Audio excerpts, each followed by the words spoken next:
ওষুধ কতটা টুকরো করেছে দেখো। একে কিন্তু ওষুধ খেতে ভালো লাগে, মানে কি বলবো, ভালো লাগে বলতে ওষুধ খাওয়ার মানে নাম্বার 1 বলতে পারো। তো মনে পড়ে গেল আমার ছোটবেলার কথা। আমাদের যখন এক্সাম চলছিল না, মানে যখন আমরা পরীক্ষা দিতে যেতাম না, তখন মা কি করতো, গরম গরম আলু মাখা ভাত বানিয়ে দিত, টমেটোর সঙ্গে আলুটাও মাখা করলে খুবই ভালো লাগবে খেতে। আসলে এক্সাম কেমন করে দিতে হয়, এক্সাম যে কি জিনিসটা, ওটা কিন্তু এতটা কিন্তু ওর বোঝার শক্তিটা হয়নি। সোনামা পেন্সিল নিয়েছো, হ্যাঁ, আর ইরেজার নিয়েছো, পেন নিয়েছো, পিচবোর্ড নিয়েছো। হ্যাঁটা কিরকম বলছে দেখো, এতবার সেই একই কথা বারবার বলছি। আসলে মা তো মাই হয়, তাই না? Hello friends, welcome back to my channel Shivani lifestyle. Good morning সবাইকে। তোমরা সবাই কেমন আছো? আশা করি তোমরা সবাই ভালো আছো, আমরাও ভালো আছি। তো এখন বাজে সকাল 8টা। তো আমি আমার ব্লগটা সকাল 8টা থেকে স্টার্ট করলাম। তো যারা আমার চ্যানেলে নতুন আছো, প্লিজ তারা সাবস্ক্রাইব করে আমাকে সাপোর্ট করো। সকালের 8টা বেজে গেছে। সকালের বাসি কাজের মধ্যে শুধু একটাই কাজ বাকি আছে, বাড়িতে ঝাড়ু লাগানো। তো সোনামা উঠে পড়েছে, তার আগে তো আমি উঠেছি। তো আমি উঠে ফ্রেশ হয়ে নিয়েছি, সোনামা জাস্ট এখনই ফ্রেশ হলো। আর ওপাশে খাওয়ার আগে ওষুধটা বের করছে, জলের সঙ্গে খেয়ে নেবে, তাই তো? আর একটা কিন্তু চকলেটের মতো চুমে চুমে খাবে, ঠিক আছে সোনামা? এই নাও জল নাও, এক গ্লাসও না, আধা গ্লাসের মতোই জল দিয়েছি খালি পেটে। একটা ওষুধ কতটা টুকরো করেছে দেখো। একে কিন্তু ওষুধ খেতে ভালো লাগে, মানে কি বলবো, ভালো লাগে বলতে ওষুধ খাওয়ার মানে নাম্বার 1 বলতে পারো, 1 নম্বরে আছে। ওষুধটা কত টুকরো করেছে দেখো, একটাই ট্যাবলেট কত টুকরো করেছে দেখো। কেন সোনামা, গলায় লেগে যায় নাকি? হ্যাঁ, একে ওষুধ খেতে ভয় লাগে না জানো তো। যত বড় ওষুধ দাও আর যতগুলো ওষুধ দাও না কেন, এ 1 নিমিষে খেয়ে নেবে। আবার কখন কখন বিনা জলেই খেয়ে নেয়, মানে ওষুধ যে এই যে এত বড় বড় ট্যাবলেট, তো জল লাগবে না। এর বাবার মতো, এর বাবাও এই কাজটা করে, জল আনতে একটু দেরি করলে তো খালি মুখে এমনিতেই ট্যাবলেট খেয়ে নেয়, জানো তো। হাসছো তো। ওষুধটা এই জন্য, যারা আমার নতুন ব্লগ দেখছো তো তারা তো বুঝতে পারবে না যে সোনামা কি জন্য ওষুধটা খাচ্ছে। এর পেটে ব্যথার জন্য ওষুধটা দিয়েছে, 5 দিনের ওষুধ, আজকেই লাস্ট না সোনামা? হ্যাঁ, আর একটা চকলেটের মতো খেতে বলেছে, সে ওষুধটা কই নিয়ে এসছো? আনোনি? সেখানে আছে, আসো এদিকে আসো, তোমাকে দেখতে পাচ্ছে না যে সেখানে। এটা তুমি নিয়ে নাও, আর একটা ওষুধ আমি নিয়ে আসবো, দিয়ে যাও তাড়াতাড়ি যাও, পড়তে বসবে না? আর আজকে যেহেতু আমার সোনামার পরীক্ষা, তাই তো, বাৎসরিক পরীক্ষা কিন্তু আজকে আমার সোনামা। কি সোনামা? হ্যাঁ, আমার সোনামা এখন ক্লাস 2-তে পড়ে।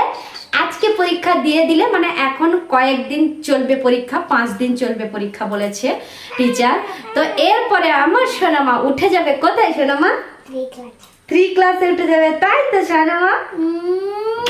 আমার সোনামা 3 ক্লাসে উঠে যাবে। মামের জন্য সকালের নাস্তাতে বানিয়ে ফেলেছি দেখো, গরম গরম টমেটো আলু মাখা সঙ্গে ভাত। সোনামা শুধু খালি টমেটো মাখা আর ভাত খাবে বলেছিল। তো মনে পড়ে গেল আমার ছোটবেলার কথা। আমাদের যখন এক্সাম চলছিল না, মানে যখন আমরা পরীক্ষা দিতে যেতাম না, তখন মা কি করতো, গরম গরম আলু মাখা ভাত বানিয়ে দিত, তার সঙ্গে বেগুন যদি থাকতো তাহলে বেগুনের ভাজা বানিয়ে দিত।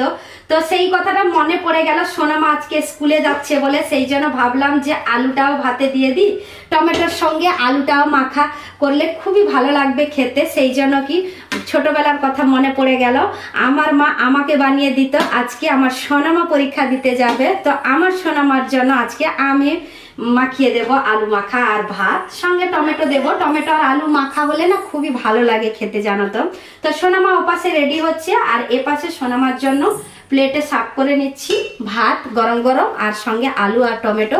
ও রেডি হতে হতে এখানে ঠান্ডাটাও হয়ে যাবে, সেই জন্য সোনামা এপাশে রেডি হয়ে পড়েছে। আমিও ওর জন্য গরম গরম আলু টমেটো মাখা সঙ্গে গরম গরম ভাত রেডি করে দিয়েছি। সোনামা নাও, খাইয়ে দেবো সোনামা, চিন্তা করো না। ভালো হয়েছে না? হ্যাঁ, শুধু টমেটো মালা দিয়ে তুমি খাবে বলেছিলে। সত্যি কথা বলতে কি, তোমরা বাড়িতে ট্রাই করবে একবার, আলু আর টমেটো একসঙ্গে মাখা, সঙ্গে কাঁচা পেঁয়াজ, কাঁচা লঙ্কা আর সর্ষের তেল একটু দিলে, সঙ্গে লবণ তো লাগবেই লাগবে। একবার ট্রাই করে দেখবে, খুব ভালো লাগে কিন্তু খেতে, খুবই ভালো লাগে, টকটক লাগে আর টেস্টও লাগে, খুবই ভালো লাগে না গো সোনামা? হ্যাঁ, আমার সোনামা মুখের তাড়াতাড়ি শেষ হয়ে যাচ্ছে, মানে দিচ্ছি তো কথা বলতে বলতে তাড়াতাড়ি শেষ হয়ে যাচ্ছে।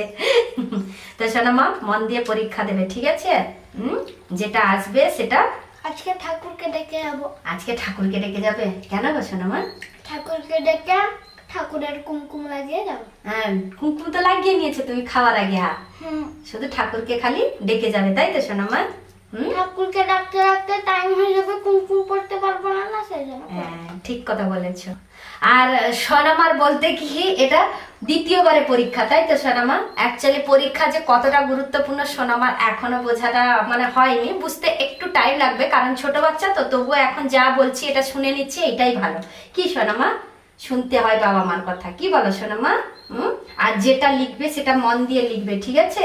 আর লিখার সময় অন্যমনস্ক হবে না।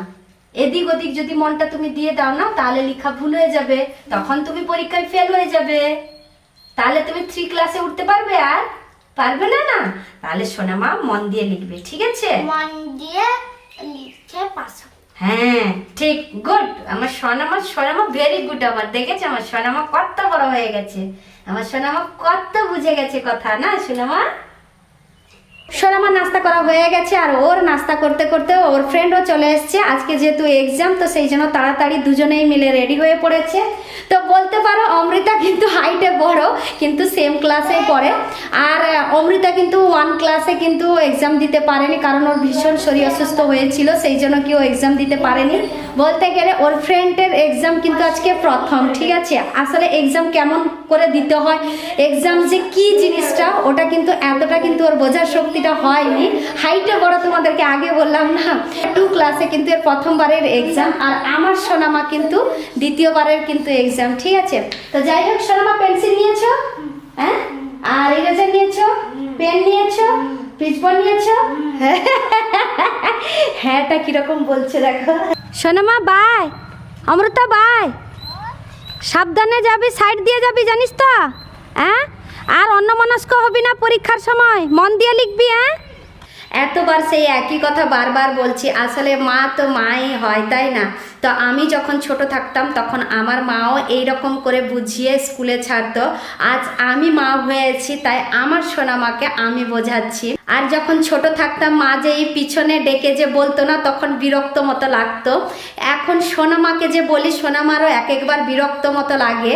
তো এখন বুঝতে পারছি, তখন কিন্তু বুঝতে পেরেছিলাম না। অ্যাকচুয়ালি মার যে কথা বলো, মার ভালোবাসা বলো, তখন কিন্তু বুঝতে পারছিলাম না। এখন আমি নিজে মা হয়ে বুঝতে পারছি। এখন সোনামা আমার বুঝতে পারছে না, পরে আবার সোনামা বড় হলে মার যে ভালোবাসাটা কি, ওটা নিশ্চয়ই বুঝতে পারবে। তো যাই হোক, তো আজকের ব্লগটা এই পর্যন্ত। তোমাদের যদি ভালো লেগে থাকে তাহলে তোমরা লাইক করবে, কমেন্ট করবে, শেয়ার করবে, সাবস্ক্রাইব অবশ্যই করবে। যারা আমার চ্যানেলে নতুন আছো প্লিজ তারা সাবস্ক্রাইব করে আমাকে সাপোর্ট করো। সবাই ভালো থেকো, সুস্থ থেকো। আবার কালকে নতুন একটা ব্লগ নিয়ে তোমাদের সামনে চলে আসবো। বাই।